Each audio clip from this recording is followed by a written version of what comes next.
Our guest today is Police Chief Jeff Craig with the Victoria Police Department. Chief Craig is in to talk to us about a change in the police department's response to very minor accidents that have very little damage in it. Chief Craig, thanks for joining us here in the studio today. Let's talk about this change in the police department's service as far as minor traffic accidents are concerned. Well, thanks for having me, OC, before we begin. But yeah, beginning on April 6th, the police department will begin no longer responding to very minor or fender bender type of traffic collisions within the city of Victoria.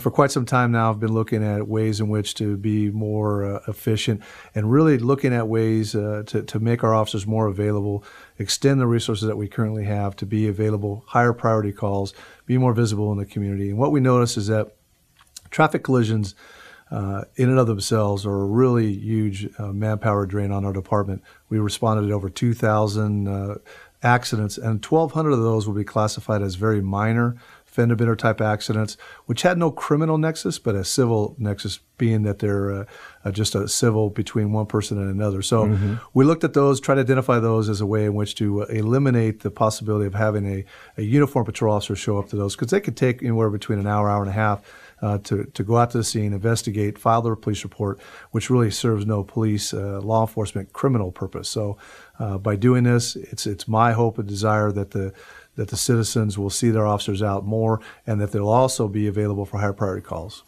Gotcha. Now, obviously, this is a big change for our traveling public. I know back many, many years ago when I was in driver's ed, you were taught to always get a police officer out there to help you, but that's not required anymore in today's law enforcement world, is it? That's correct. And actually, many cities in the state of Texas and the U.S., for that matter, do not respond to minor fender bender calls.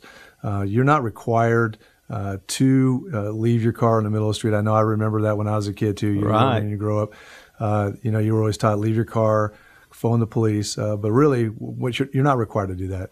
And what I would encourage citizens to do is actually pull their vehicles safely off the road, in no parking lot, or at least off the main roadway. And then all they're really required to do is to exchange information. That is, obtain basic information regarding the vehicle and the location by which it occurred, and then also information on driver's license plate of the vehicle, make, model, and then insurance information, and maybe even if you had the insurance agent itself. But you're only required to exchange that information with the other party involved. Chief, everybody assumes that every time there's a traffic accident, tickets get issued, and that seems to be the culmination, if you will, of even a minor fender bender. But again, that's not true in today's law enforcement world. That's correct. That's not necessary in today's law enforcement world. We're not required to respond out and investigate those minor type of incidents and issue a citation.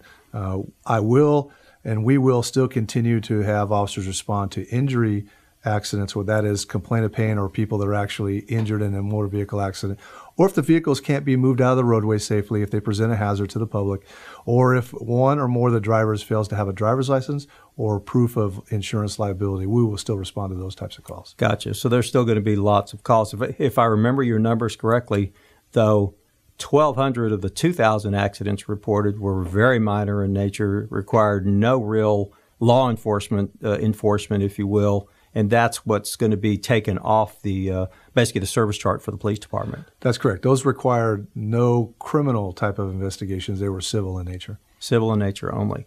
Now, you mentioned exchanged information. Is there anything else you can suggest that people might be able to do just to make sure they've got all the information, maybe an accurate picture of kind of the accident and who might be at fault there? Well, the good thing is almost everybody seems to have a phone, that is, even a phone that has a picture capability. Certainly smartphones have that. I would suggest that first of all, you take a picture of the scene itself, maybe take a picture of the vehicle, and then the damage of the vehicle, and then you could even take a picture of the other individual's driver's license or insurance information. That would always be good as well. You're not necessarily required to do those things, obviously, by photo, but you are required to exchange information, write down that information, whether it be on our blue form or whether it be just on a piece of paper with your own pen, where you exchange information, give that information to the other driver, and then both parties notify their insurance companies, and it goes from there. Right. You specifically mentioned, and I know there's always an issue with non-insured drivers out there, but tell us again, if you're in even a minor accident with absolutely little to no damage, but you discover the other driver has no insurance, what's the best thing to do in that case? Well, remember, by law, you're required to have it. To have liability, auto insurance. So that is more of a criminal nexus. So we would continue to respond to those types of calls. Police responds to that call. Very good. Chief, you mentioned something about a CR2, a blue form.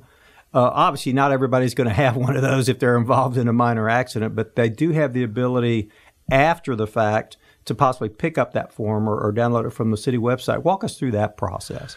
Well, they can. And actually, I would encourage members of the public to take a look at our website and access our police department website. That way they can take a look and link right to the form itself so they can see what's necessary and what's required. And that might help keep them, an idea as to what information they're going to actually need. But really, after the fact, now the accident's already occurred. And so hopefully we've exchanged information correctly, but certainly they can access our site.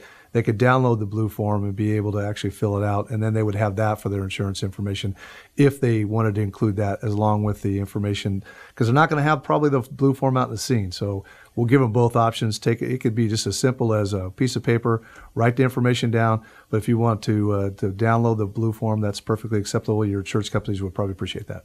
Gotcha. Just compiles all that information into the form insurance companies are probably used to seeing it in. Makes it easier for them to process That's your correct. claim. Chief, one last thing. You mentioned that not having to respond to all these very, very minor non-injury accidents, how does that help PD in terms of scheduling, in terms of the higher priority calls that we know you need to really focus on? Well, first of all, let me go back just a little bit. I know when somebody's involved in a traffic accident, be it minor anyway, it's a pretty significant probably experience for that person. Great point, However, yes. within the city, our officers are stretched pretty thin in terms of available resource to be able to respond to higher priority calls. And this is just an effort to lessen that load so they are available to respond to the community for higher priority calls.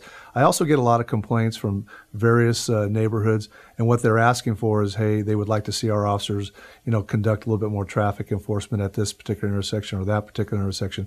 By doing this, along with a couple other future efforts, I'm hoping to free those officers up so they could spend more time in those neighborhoods. Yeah, very good, very good. Chief Craig, thanks for stopping into the studio to talk to us about this. I understand there are some future changes planned in the way police department responds to other types of things that are kind of considered non-essential, that might be down the line. We look forward to having you come in and talk about those when those changes take place. Look forward to doing it, and thank you for having me. I appreciate it. Thanks.